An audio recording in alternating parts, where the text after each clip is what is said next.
Chers bien-aimés, bonjour. Nous sommes le vendredi 14 avril 2017. Il est 6h49 British Standard Time.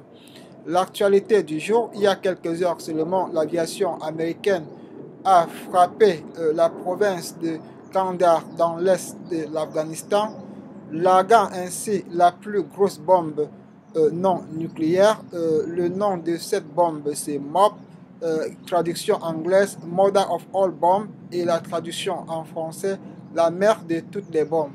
Cette bombe est 2 fois plus grande que les bombes qui avaient été utilisées pendant la Deuxième Guerre mondiale pour détruire Hiroshima et Nagasaki au Japon. La seule différence, c'est que celle-ci n'a pas des éléments radioactifs.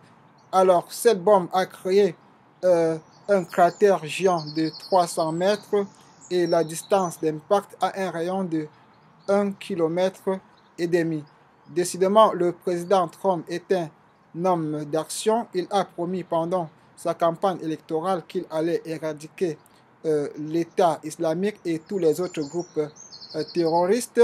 Rappelons en passant que le secrétaire de défense américain, le général Mattis, que les Américains appellent McDock, est un grand stratège de guerre.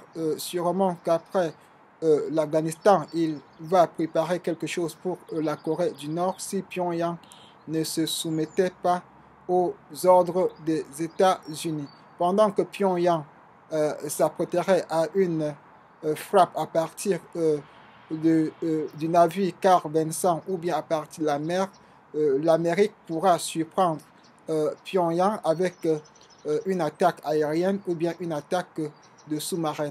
Alors, entre-temps, la Corée du Nord est en train d'évacuer sa capitale Pyongyang et son leader continue à préparer la célébration du 105e anniversaire de son grand-père.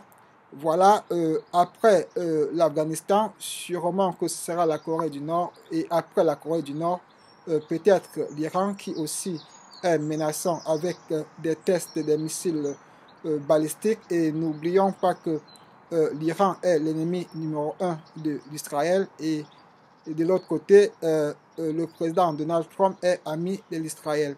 Chers bien-aimés, nous ne pouvons qu'arrêter notre souffle et voir ce que le monde est en train de vivre. Préparons-nous seulement, soyons irréprochables devant le Seigneur. La fin n'est pas loin, nous devons être prêts. Jésus est la seule voie, il est la vérité, il est la vie. Il est la seule personne qui reviendra mettre la paix dans ce monde. Que le Seigneur nous protège, qu'il nous bénisse dans tout ce que nous faisons, au nom puissant de Jésus. Amen.